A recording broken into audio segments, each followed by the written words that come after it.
Example दे रहा हूँ, if you are running a television, तो टेलीविजन इंडिपेंडेंटली काम नहीं कर रहा है ना। टेलीविजन में इलेक्ट्रिसिटी भी काम कर रहा है और आपका केबल नेटवर्क भी काम कर रहा है, दोनों कोऑर्डिनेट कर रहे हैं, तब जाके आप एक लाइव मैच देख पाते हो, एक एपिसोड देख पाते हो, कुछ प्रोग्राम देख पाते हो, तो कोऑर्डिनेशन हुआ है ना। इसमें से कोई भी एक गड़बड़ हो जाता है, या तो इलेक्ट्रिसिटी में गड़बड़ी हो जाती, या फिर केबल में गड़बड़ी हो जाती, डीटीएच में गड़बड़ी हो जाती, या इंटरनेट में गड़बड़ी हो जाता, तो आप लाइव प्रोग्राम्स, ठीक ना, या हाईलाइट वगैरह नहीं देख पाते, है ना। तो कोऑर्डिनेशन कहने का मतलब होते हैं अलग अलग यूनिट इंडिपेंडेंटली काम कर रहे हैं, but still they are coordinating with other, है ना।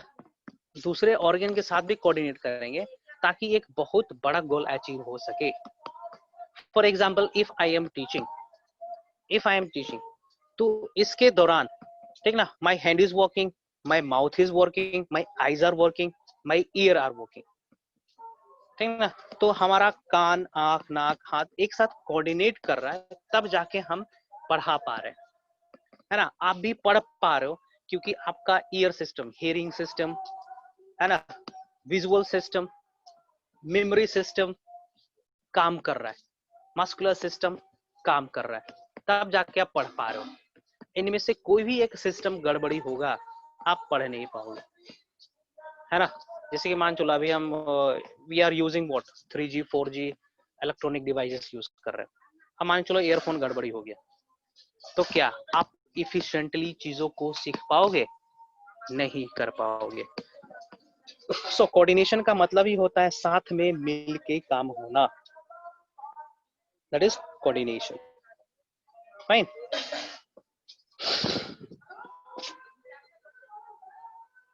दैट इज कोऑर्डिनेशन, ठीक है। सो इन केस ऑफ एनिमल्स के केस में, ठीक है, control and coordination is achieved by two systems, ठीक है, nervous system and chemical system, ठीक है, nervous system and chemical system. This nervous system and chemical system exist in animals, है ना। केमिकल से भी कोऑर्डिनेशन होता है और नर्व सिस्टम से भी कोऑर्डिनेट होता है एनिमल्स के केस में। While in case of plants only chemical system is there for coordination, है ना। केमिकल सिस्टम ही पार्टिसिपेट करता है कोऑर्डिनेशन में और कुछ नहीं। Fine, I am moving forward. Control and coordination in case of animals controlled by two system, जिसको हम लोग नर्वस सिस्टम और एंडोक्राइन सिस्टम कह रहे हैं। नर्वस सिस्टम हो गया आपका ये वाला, और केमिकल कोऑर्डिनेशन हो गया ये, है ना। केमिकल मतलब किसी सब्सटेंस, केमिकल के चलते, हार्मोन्स के चलते, एंजाइम्स के चलते, है ना, आयंस के चलते, तो वो आयंस वाला केमिकल वाला पोर्शन को हम लोग कहेंगे एंडोक्राइन सिस्टम, जिसको हमें पढ़ना है एक स्पेशल चैप्टर में। फाइन, इंपॉर्टेंट है वो। पहले देख लेते हैं हम लोग नर्वस सिस्टम, ठीक है, नर्वस सिस्टम देख लेते हैं हम लोग, और एनिमल्स में देख लेते हैं control and coordination. So the structural and functional unit of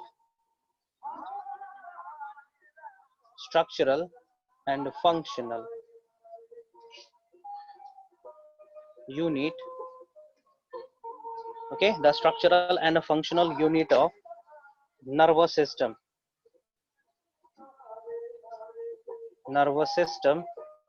is neuron।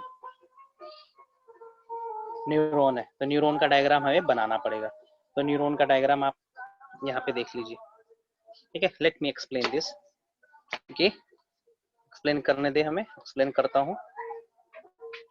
यहाँ पे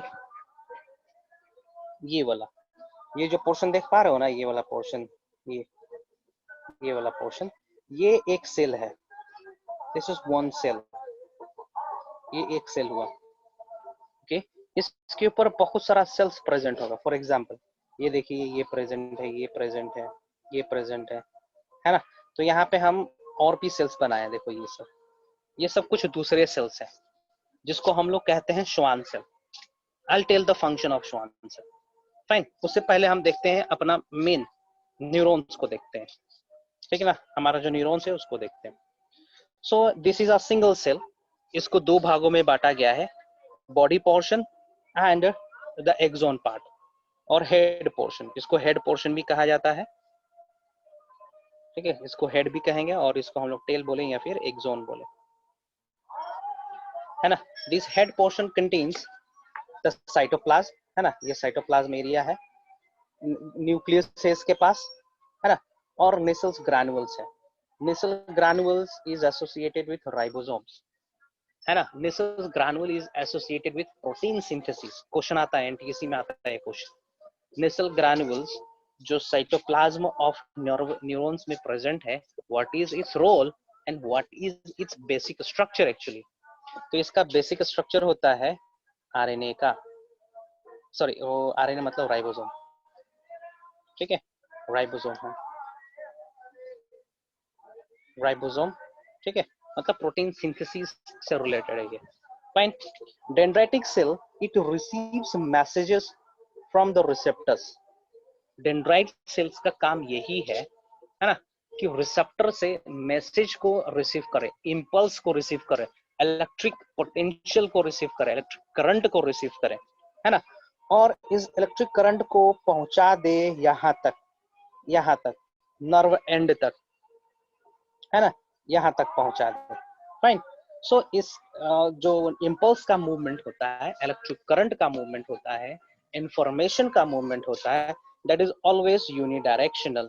It takes place from dendrites to the axon part, the synaptic nerve part, है ना, ओके। हेड पोर्शन से सेल बॉडी से लेके एक्सोन के तरफ ही जाता है। फाइन। मूविंग फॉरवर्ड, आगे बढ़ते हैं। सेल बॉडी, इस पूरे स्ट्रक्चर को हम सेल बॉडी बोल रहे हैं, ऊपर वाला स्ट्रक्चर को सेल बॉडी कह रहे हैं इसको, और इसको हम लोग कह रहे हैं एक्सोन। चलिए एक्सोन के बारे में बता रहे हैं। Axon is nothing but it is the extension of one of dendrites. फिर से मैं रिपीट कर रहा हूँ, this dendrites has get elongated in this manner, है ना, तो इसी elongated structure को हम लोग कहते हैं axon. Fine. Axon is nothing but the extension of one of the dendrite. Fine. Okay. जो axon portion है वो साइटोप्लाज्म शेयर कर रहा है, उसके पास भी साइटोप्लाज्म है ना, इसके पास भी साइटोप्लाज्म है, लेकिन इस साइटोप्लाज्म के अंदर माइटोकॉन्ड्रिया नहीं होना, राइबोसोम्स नहीं होने हैं, है ना, सेल ऑर्गेनल्स नहीं प्रेजेंट रहना है। इसलिए नहीं रहना है क्योंकि इसका डायमीटर इतना छोटा है, उसमें सेल ऑर्गेनल्स रह जाएंगे तो इंपल्स जाने में दिक्कत होगी। ओके। इंपल्स जाके खत्म हो जाते हैं सिनेप्टिक नोब में, है ना, सिनेप्टिक नोब में ले जाके इंपल्स को किसी दूसरे फॉर्मेट में चेंज करवा दिया जाता है, ठीक है। तो दूसरा फॉर्मेट होता है केमिकल्स लाइक एसिटाइल कोलिन, है ना। अब एसिटाइल कोलिन इस पार्टिकुलर नोब से निकलेगा बाहर, है ना, और इंपल्स जनरेट करने की कोशिश करता है सेकेंड डेंड्राइट में, ठीक है। ये हम बताएंगे आपको इंपल्स कैसे ट्रैवल होता है वो वाले सेक्शन में। फिलहाल आप इतना ही जाने ना, डेंड्राइट्स वाले पोर्शन से इंपल्स रिसीव हुआ, साइटोप्लाज्म में आएगा, through cytoplasm it enters the axon, through axon the information is changed into certain chemicals at synaptic knob region, है ना, इतना जानेंगे। अब आते हैं हम लोग इस पे, श्वान सेल कुछ शब्द यूज किया हुआ है ना, तो समझेंगे। इस एक्सोन को प्रोटेक्ट किया जाता है, the chances is there that some of the impulse may leak out through this axon, chances is there, है ना। तो in order to avoid the leakage of impulse वहां पे एक माइलिनेशन किया जाता है, एक शीथ बनाया जाता है, एक लेयर बनाया जाता है ना।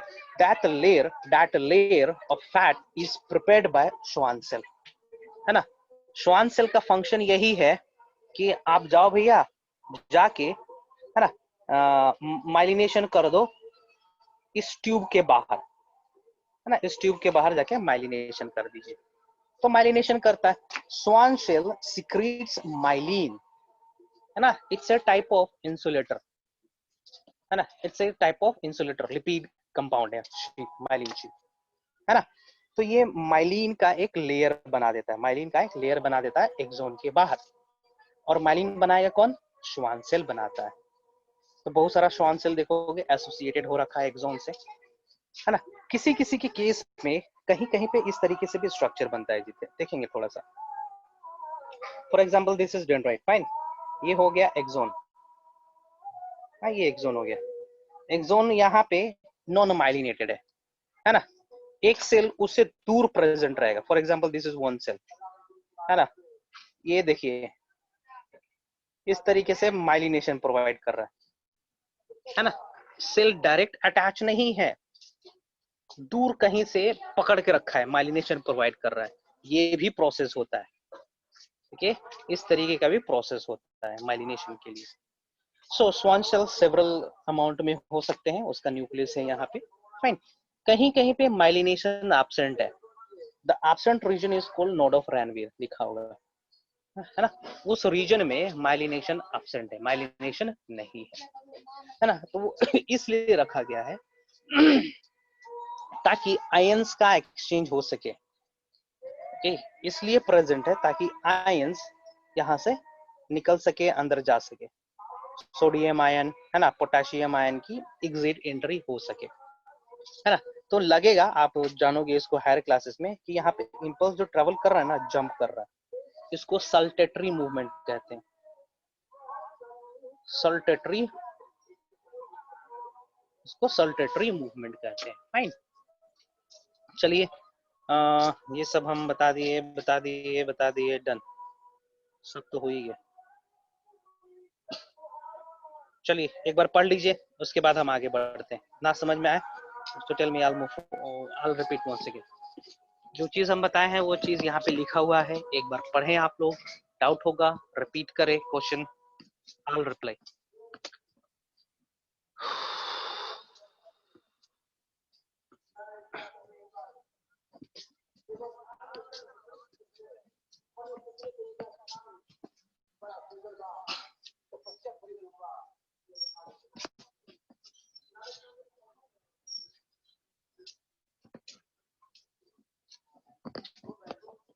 ठीक है, आगे बढ़ रहे हैं हमें।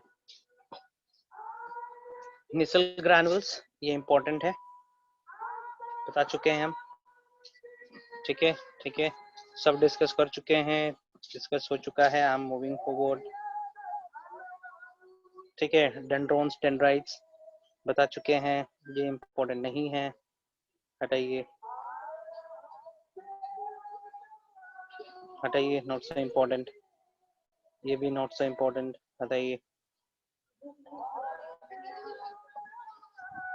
हाँ, on the basis of function, ठीक है, फंक्शन के बेसिस पे, मतलब इम्पल्स को लेकर आ रहे हैं या लेकर जा रहे हैं, है ना। इम्पल्स को लेकर आ रहे हैं या लेकर जा रहे हैं, उसके बेसिस पे न्यूरॉन्स को हमने बांट रखा है, ठीक है, 3 भागों में। जैसे कि यहाँ पे देखेंगे, जैसे कि सेंसरी न्यूरॉन या फिर एफरेंट न्यूरॉन, है ना, मोटर न्यूरॉन या फिर एफरेंट न्यूरॉन, है ना। सेंसरी न्यूरॉन का फंक्शन होता है इम्पल्स को लेके जाना from effector region to the central nervous system. For example, आपको चोट लगा, है ना, तो चोट लगने वाला मैसेज को एक नर्व लेकर जाएगा आपके ब्रेन तक या फिर स्पाइनल कोड तक, है ना। तो उस मैसेज को ले जाने वाले नर्व को हम लोग कहेंगे एफरेंट नर्व, मेंशन होगा कहीं पे, शुड बी देयर समवेयर, ठीक है, डेफिनेशन लिखा होगा, लिखना पड़ेगा मेरे को, लेट मी राइट, ठीक है। एफरेंट न्यूरॉन का मतलब मैं बताता हूँ,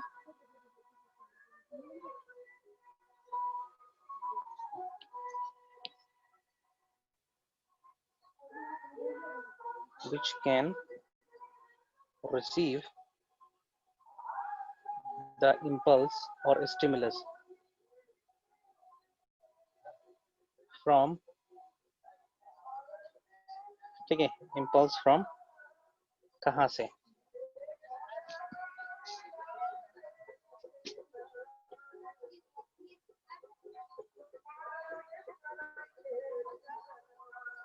impulse from RECEIVER, receiver sensory organ, and transfers to central nervous system. Fine, this is the function of sensory neuron या फिर एफरेंट न्यूरॉन, है ना। मोटर न्यूरॉन का काम होगा उल्टा, है ना। ये लेकर जाएगा मैसेज, रिप्लाई लेकर जाएगा, कहां से कहां तक, है ना। तो सेंट्रल नर्वस सिस्टम से लेके एरिया ऑफ अफेक्टेड और अफेक्टेड एरिया तक जाएगा, है ना। सेंट्रल नर्वस सिस्टम से ओरिजिनेट होके जाएगा अफेक्टर ऑर्गन तक, है ना। This is the function of motor neuron. देखो यहाँ पे सेंसरी न्यूरॉन क्या करा, ठीक है ना, ये मैसेज लेके जा रहा है, क्वेश्चन लेकर जा रहा है, किसके पास, है ना, इसके पास, ब्रेन के पास या फिर स्पाइनल कॉर्ड के पास। दिस इज रिले न्यूरॉन, ठीक है ना, रिले न्यूरॉन दोनों को कनेक्ट कर रहा है। और मोटर न्यूरॉन क्या किया, मैसेज लेकर जा रहा है, इसके पास जवाब लेके गया, है ना। जवाब लेके गया कि भैया, है ना, तो ग्लास को उठाना है, पानी पी लेना है ना। इस तरीके से काम होता है। Fine fine, moving forward.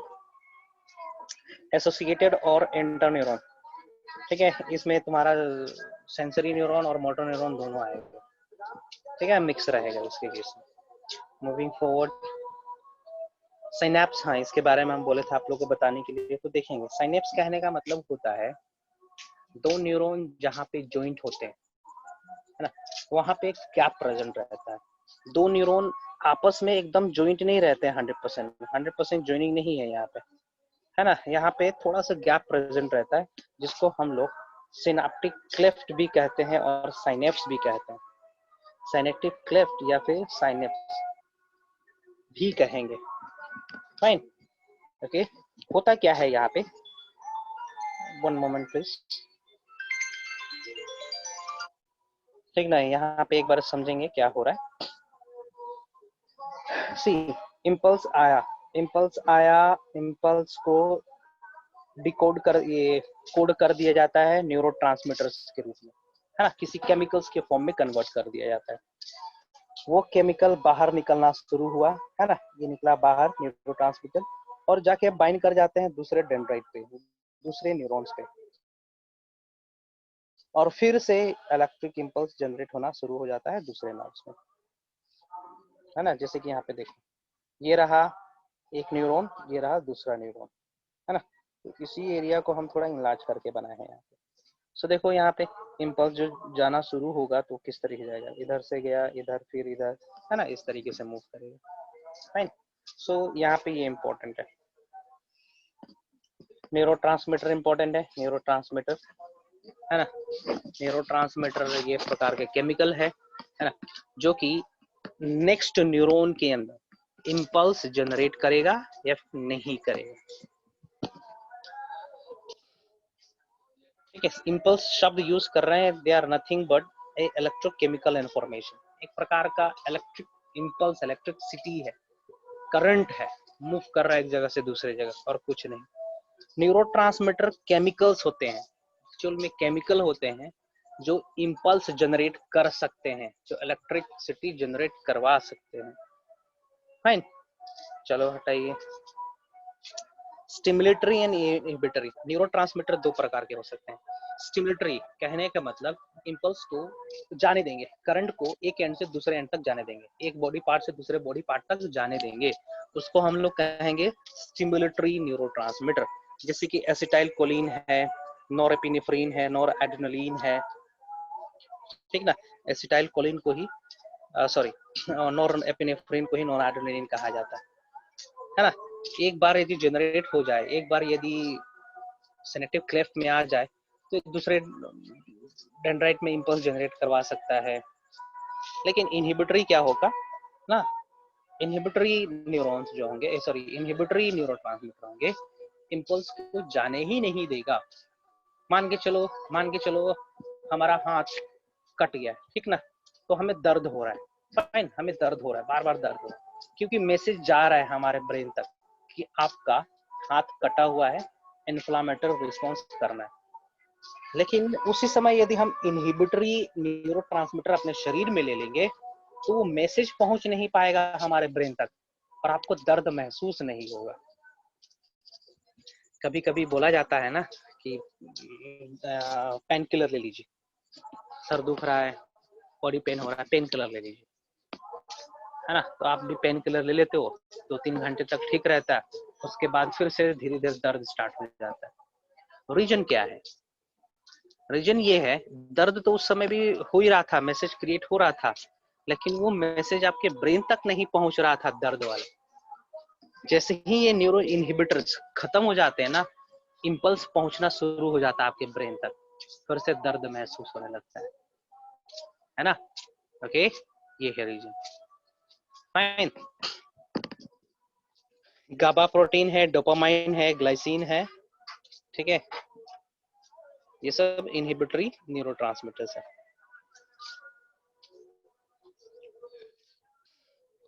ना working of neuron and not important, हटाइए हटाइए, इम्पोर्टेंट नहीं है आप लोग का लेवल पे।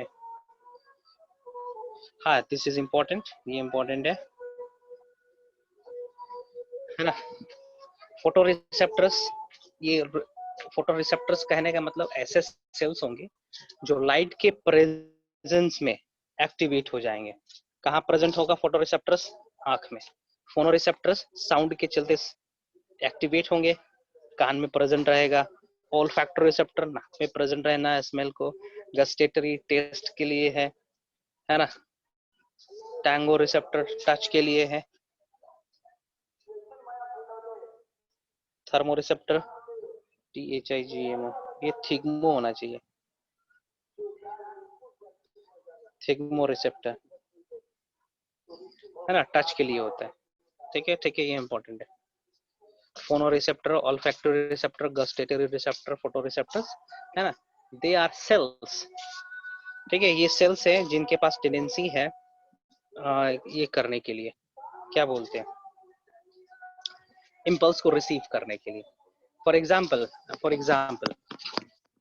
यदि आपके नोज में है ना, आपके नोज में ऑल्फैक्टर रिसेप्टर नहीं है, ऑल्फैक्टर रिसेप्टर खराब हो गए, तो आपको स्मेल ही नहीं आएगा। आप कितने भी बदबूदार जगह पे चले जाओ, आपको कुछ स्मेल नहीं आना है, आपको कोई फर्क ही नहीं पड़ेगा, है ना। गस्टेटरी रिसेप्टर, और एक टेस्ट के लिए भी होता है ना, गस्टेटरी रिसेप्टर।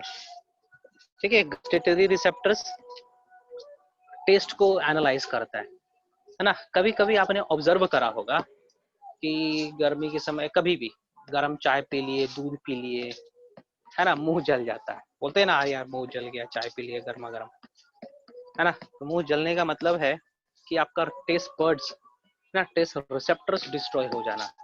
तो अगले 24 से 48 घंटे तक आपको कोई टेस्ट ही पता नहीं चलता है खाना का। क्यों नहीं पता चलता है? क्योंकि आपका गस्टेटरी रिसेप्टर्स डैमेज हो चुके हैं, खराब हो चुका है। फाइन, है ना। तो जब तक वो रिपेयर ना हो जाए, नया बन ना जाए, तब तक आपको टेस्ट पता ही नहीं चलेगा खाना का। हटाइए, ये पोलराइज डिपोलराइज ये सब क्लास 11 का है, हटाइए,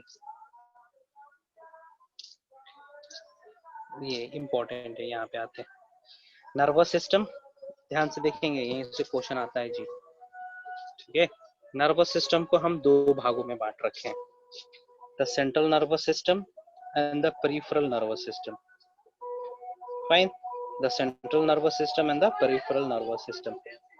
सेंट्रल नर्वस सिस्टम कहने का मतलब हमारा ब्रेन और spinal cord, see it is mention here, brain and spinal cord. Central nervous system कहने का मतलब ऐसा नर्वस सिस्टम, ऐसा नर्व का कलेक्शन जिसके पास कुछ डिसीजन लेने की टेंडेंसी हो, है ना, कुछ डिसीजन ले सके, उसको हम लोग काउंट करते हैं CNS के अंदर। फाइन, द अनदर वन, इसका ओपोनेंट है पेरिफेरल नर्वस सिस्टम। ठीक है, पेरिफेरल नर्वस सिस्टम के पास डिसीजन मेकिंग टेंडेंसी नहीं होता है, simply it carries and passes the impulse, है ना। कहाँ?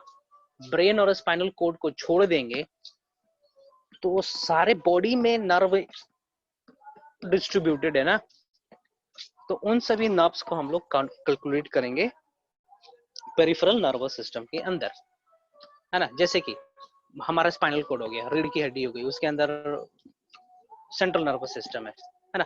वहां से नर्व को आना है हमारे किडनी तक, वहां से नर्व को आना है हमारा आर्म तक, वहां से आना है हमारा स्टमक तक, है ना।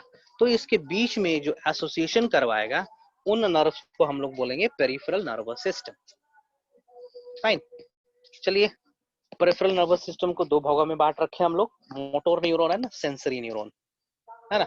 सेंसरी न्यूरॉन क्या करता है, इंपल्स को लेके आता है कहां से, रिसेप्टर से सेंट्रल नर्वस सिस्टम तक। फाइन, उसका ओपोनेंट है, कॉम्प्लीमेंट्री है, मोटर न्यूरॉन्स। मोटर न्यूरॉन्स का फंक्शन होगा जवाब लेके जाना ना, आंसर लेकर जाना, from central nervous system to peripheral organs, ठीक है ना, ऑर्गन्स ग्लैंड्स यहां तक लेके जाना। एक तरीके से कमांड को ढो के ले जाना होता है ना, मोटर न्यूरॉन का काम। मोटर न्यूरॉन फर्दर क्लासिफाई करा गया है दो पार्ट में, somatic nervous system and autonomic nervous system, ठीक है ना। सोमैटिक नर्वस सिस्टम को कंट्रोल्स वॉलंटरी मूवमेंट, है ना।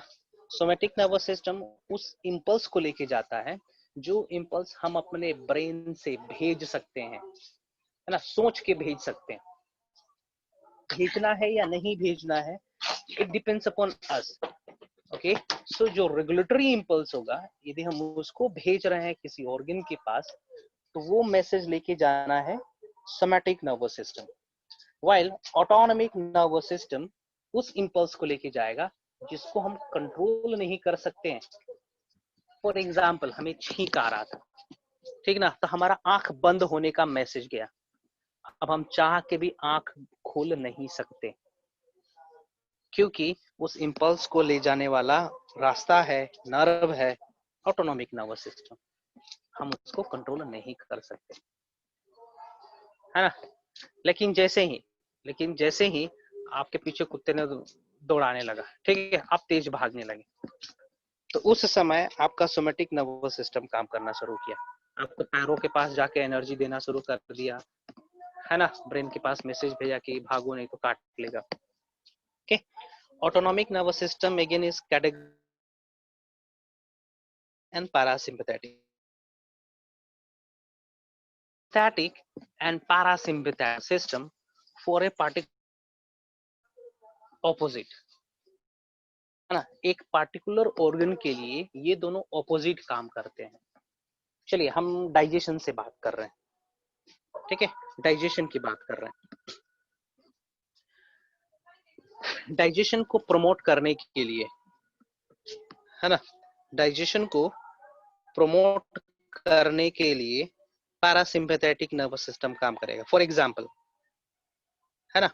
लेकिन डाइजेशन को इनहिबिट करेगा सिंपैथेटिक नर्वस सिस्टम, ठीक है। I am not recalling exactly कौन इनहिबिट करता है और कौन प्रमोट करता है, लेकिन दोनों उल्टा काम करते हैं, है ना। किसी ऑर्गन के लिए सिंपैथेटिक पॉजिटिवली काम करेगा तो पैरासिम्पैथेटिक नेगेटिवली काम करेगा, है ना। दूसरे ऑर्गन के लिए उल्टा हो सकता है ना। ब्रीदिंग के लिए उल्टा कंडीशन हो सकता है, sympathetic positive, parasympathetic negative. Kidney function के लिए सेम हो सकता है, उल्टा हो सकता है, लेकिन दोनों एक दूसरे के ऑपोजिट काम करते हैं। They works antagonistic to each other, ये इंपॉर्टेंट है, ठीक ना। वर्क्स एंटागोनास्टिक, एंटागोनास्टिक मतलब, एंटागोनास्टिक मींस कौन बताएगा जी? अपोजिट, ठीक है, एंटागोनास्टिक अगेंस्ट, है ना। सिंपैथेटिक बढ़ाएगा तो पैरासिम्पैथेटिक घटाने की कोशिश करेगा, है ना, वाइस वर्सा। चलिए आते हैं हम लोग सेंट्रल नर्वस सिस्टम पे। Central nervous system consist of brain and spinal cord. तो पहले ब्रेन को देख लेते हैं हम, ये इंपॉर्टेंट है जी, सिंपैथेटिक एंड पैरासिम्पैथेटिक, ठीक है। Brain most important body part, ठीक ना। ये ब्रेन सिचुएटेड है क्रानियल में, ठीक है, क्रानियल बॉक्स में एक हड्डी का चेंबर है, उसके अंदर प्रेजेंट, है ना, हड्डी से बना हुआ, बोन से बना हुआ। ठीक है, ब्रेन को कवर किया गया है मीनिंग से। ठीक है, उसको मेनिंजेस भी कहते हैं। ओके, ठीक है, मेनिंजेस 3 प्रकार के होते हैं, ड्यूरामेटर, अराकेनोइड एंड पायामेटर। इंपॉर्टेंट है, याद रखेंगे। ठीक है, इनका पोजीशन भी याद रखना पड़ेगा, कहाँ कहाँ पर है ना। पायामेटर ब्रेन के एकदम क्लोज होगा, अराकेनोइड ठीक ना मिडिल लेयर होगा, और ड्यूरामेटर सबसे बाहर होगा। ओके, ये अराकेनोइड मैटर नॉन वास्कुलर, ठीक है, नॉन वास्कुलर कहने का मतलब इसमें कोई सप्लाई नहीं है, no blood vessel, no lymph, ना कोई सप्लाई नहीं है, एनिमल्स में प्रेजेंट है सिर्फ। फाइन। मेनिंजाइटिस एक डिजीज है जब हमारा बाहर, ठीक है ना, ब्रेन का बाहर लेयर इन्फेक्टेड हो जाता है बैक्टीरिया से, है ना, उसको मेनिंजाइटिस कहते हैं। Moving forward, parts of brain. ठीक है, दिस इज इम्पोर्टेंट। यहाँ पे थोड़ा सा करेक्शन कर लेंगे आप लोग। थोड़ा करेक्शन होगा, बुकलेट निकाल के रखे थोड़ा आप लोग अपने सामने।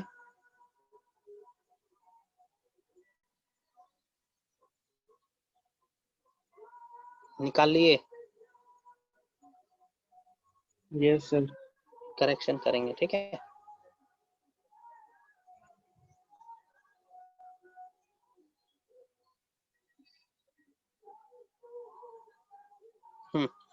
जिसकी 4 ब्रेन है, 4 brain, mid brain and hind brain.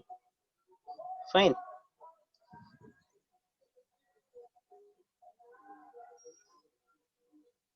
Wait a minute, give me some moment. कौन सा चैप्टर पढ़ रहे हैं हम लोग?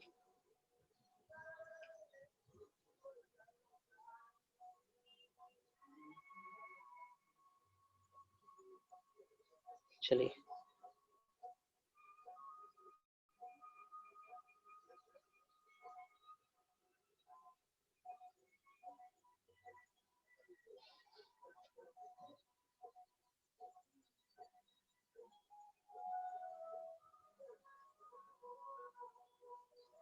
हम्म 4 ब्रेन। ओके, 4 ब्रेन का पार्ट देखते हैं हम लोग। सेरिब्लम, ठीक है, डाइंसिफेलोन एंड ऑल्फैक्टरी लोब। ठीक है, ये हो जाएंगे पार्ट्स ऑफ 4 ब्रेन। ठीक है, बुकलेट सामने रखेंगे, कुछ करेक्शन है इधर पे, ठीक ना।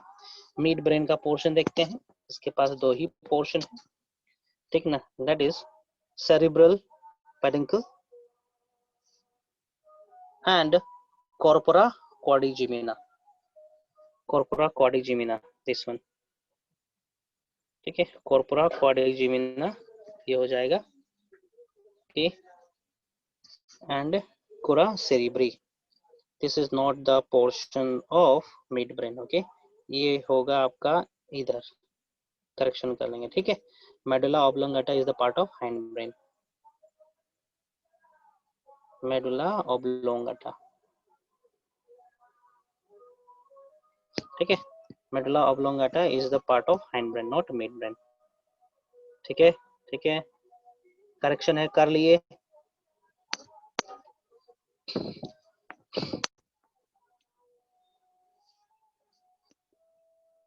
आगे बढ़ते हैं, सबके बारे में थोड़ा थोड़ा पढ़ लेते हैं, फंक्शन जान लेते हैं हम लोग। फोरब्रेन प्रोजेंसेफेलॉन भी कहा जाता है, इसके पार्ट्स थे सेरिब्रम, ठीक है, cerebrum, diencephalon and olfactory lobe, diencephalon and olfactory lobe, ये 3 हो गए, है ना। चलिए सबका फंक्शन देख लेते हैं, जो मैं बता रहा हूँ उसी को याद रखेंगे। Most developed and complex part of the brain चलेगा, नो नीड, है ना, ये इंपॉर्टेंट है। Cerebrum consist of 2 cerebral hemisphere, right and left cerebral hemisphere, और दोनों कनेक्टेड है, ठीक है, कॉर्पोरा क्वाड्रिजेमिना से, ठीक है, कॉर्पोरस कैलोसम भी ठीक है, सही है, कॉर्पोरस कैलोसम से जॉइंट हो रखा है। See this is 2 cerebral hemisphere, है ना, और ये दोनों कनेक्टेड है विद कॉर्पोरा कैलोसम। ठीक है, ये इंपॉर्टेंट है, क्वेश्चन आता है। दो ये सेमीस्फीयर या हेमिस्फीयर जो स्ट्रक्चर है ये एक दूसरे से कनेक्टेड है with what, corpora callosum. Fine, आगे बढ़ते हैं।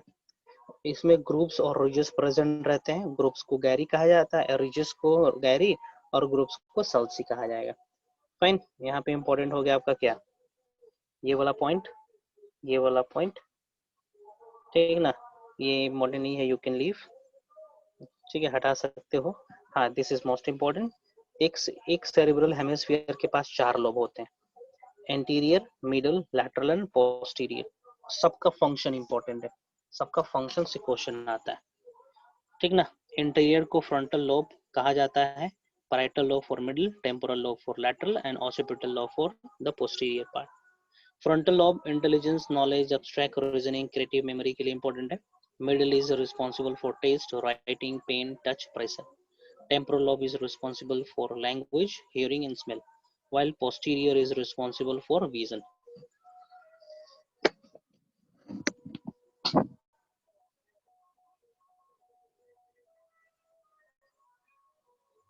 ठीक है, क्वेश्चन आता है यहीं से। आगे बढ़ते हैं, आगे बढ़ते हैं हम लोग। डाइंसिफिलॉन सेकेंड पार्ट, है ना।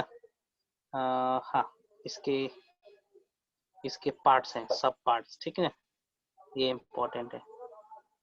थैलेमस, हाइपोथैलेमस, ठीक है, यहाँ पे भी करेक्शन कर लेंगे, ठीक है। Thalamus, it is relay station, relay station कहने का मतलब क्वेश्चन आएगा यहाँ से आंसर जाएगा, ठीक ना। Q is the relay station, okay. Thalamus एक बीच वाला पोर्शन है, इसको रिले स्टेशन कहते हैं। देखो, they receives all sensory impulse from body parts and then impulse are sent to the cerebral hemisphere. बोला ना मैंने, this Q portion रिसीव भी कर रहा है और लेके जाएगा भी, भेजेगा भी।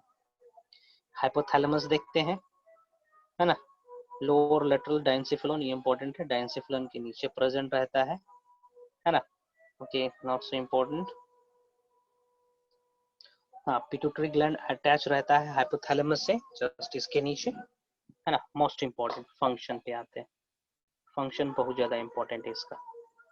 थर्मोरेगुलेशन, बॉडी टेम्परेचर मेंटेन करना, emotional behaviour, endocrine controls, biological clock system, most important, कब खाना है, कब सोना है, कब जगना है, ये, है ना, ये सब इंपॉर्टेंट है। There is sense of temperature control, pain, hunger, thirst etcetera. इसमें से बायोलॉजिकल कंट्रोल सबसे इंपॉर्टेंट है and thermoregulation is most important. पूछता है कौन सा ब्रेन किया, है ना। सो फोर ब्रेन, कौन सा पोर्शन, हाइपोथैलेमस, ठीक है। एपिथैलेमस ऊपर वाला लेयर, ठीक ना, it forms the roof of the diencephalon, pineal body is found in it, हटाइए, not so important. Olfactory lobe, ठीक है, ऑल्फैक्टरी लोब तीसरा पोर्शन देख रहे हैं फोर ब्रेन का। स्मॉल पेयर लॉब्स होते हैं, है ना, control the sense of smell, ये इंपॉर्टेंट है, यहाँ से यू कैन ओमिट दिस, ठीक है। ऑल्फैक्टरी लोब वगैरह इसको आप हटा सकते हो। फाइन, आगे बढ़े, मिड ब्रेन पे आते हैं। मिड ब्रेन का नाम है आपका मेसेनसेफेलॉन, ठीक ना, छोटा सा पोर्शन होता है। इसके पार्ट्स देखते हैं हम लोग। सेरेब्रल पेडंकल्स, ठीक है, cerebral peduncles it gonna control our limb muscles,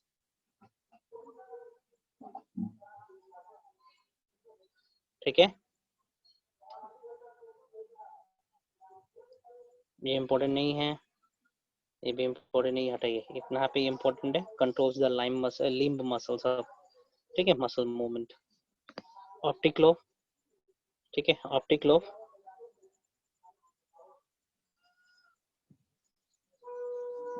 this is also not so important, हटाइए, हटाइए, इम्पोर्टेंट नहीं है। कंट्रोल विजन, ये इंपॉर्टेंट है, ठीक है। ऑप्टिकल, ऑप्टिक्स देखने से रिलेटेड है, ठीक ना। हाइंड ब्रेन सबसे पीछे वाले को, ठीक ना, ओके,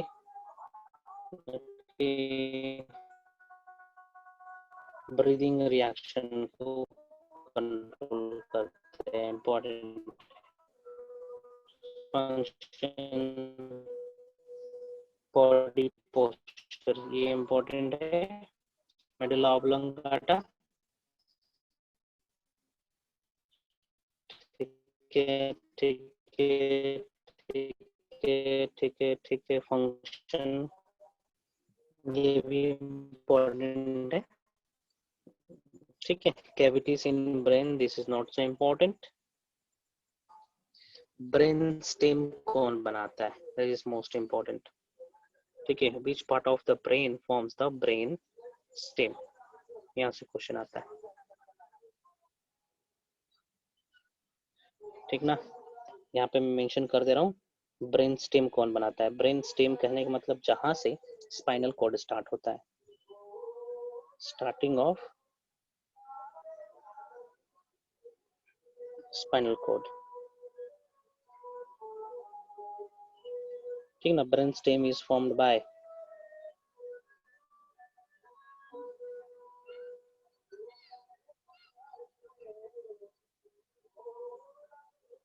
मिड ब्रेन,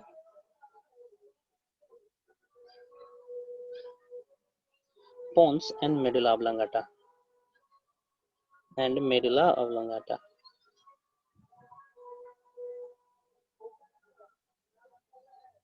ठीक है। Mid brain, pons and medulla oblongata, this is most important, question आता है ना, ठीक है, इंपॉर्टेंट है ये। स्पाइनल कॉर्ड, स्पाइनल कॉर्ड ये जो हमारा नीचे की ओर मूव कर रहा है, ठीक ना।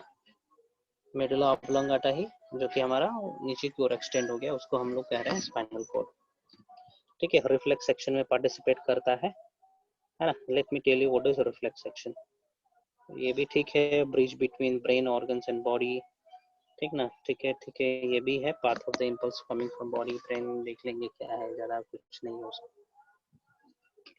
रिफ्लेक्स सेक्शन बता रहे हैं हम यहाँ। फॉर एग्जाम्पल, आपके हाथ में कुछ गड़ा, ठीक ना, तो गड़ने वाला मैसेज को लेके जाता है ये एफरेंट न्यूरॉन, एफरेंट नर्व, जिसको हम लोग कह रहे हैं सेंसरी नर्व, सेंसरी नर्व कह रहे हैं, फाइन। ओके, गया स्पाइनल कॉर्ड में गया, मैसेज को डिकोड करा गया, और फिर से मैसेज भेजा जाएगा इसके पास, मसल्स के पास, कि आप अपना हाथ को खींच लीजिए। तो ये हाथ को हम खींच लिए, यहाँ पे जो इम्पल्स लेके जाता है इसको हम लोग कहेंगे मोटर न्यूरॉन, या फिर एफरेंट,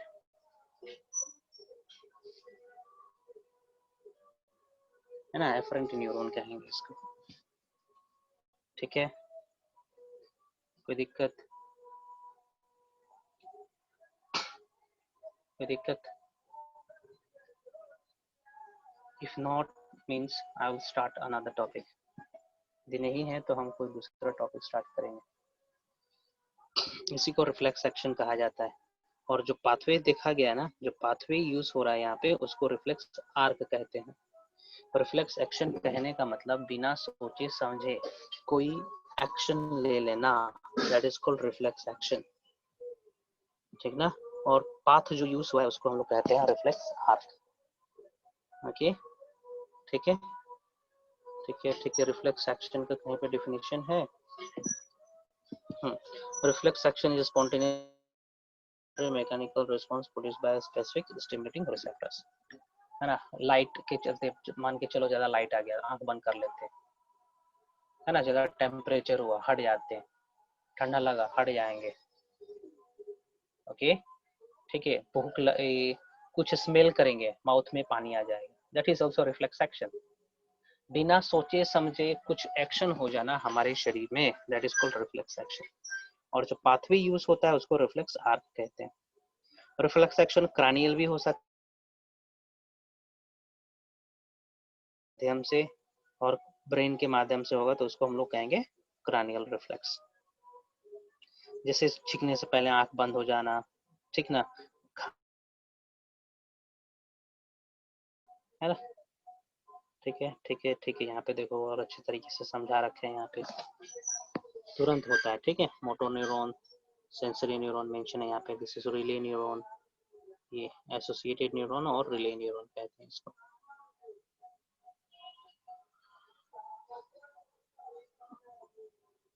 यहीं पे हम रोक रहे हैं, ठीक ना। अगले क्लास में हम स्टार्ट करेंगे पेरिफेरल नर्वस सिस्टम। यहाँ पे हम रोक रहे हैं इसको, अगले क्लास में हम स्टार्ट करेंगे पेरिफेरल नर्वस सिस्टम से। फाइन, कोई डाउट?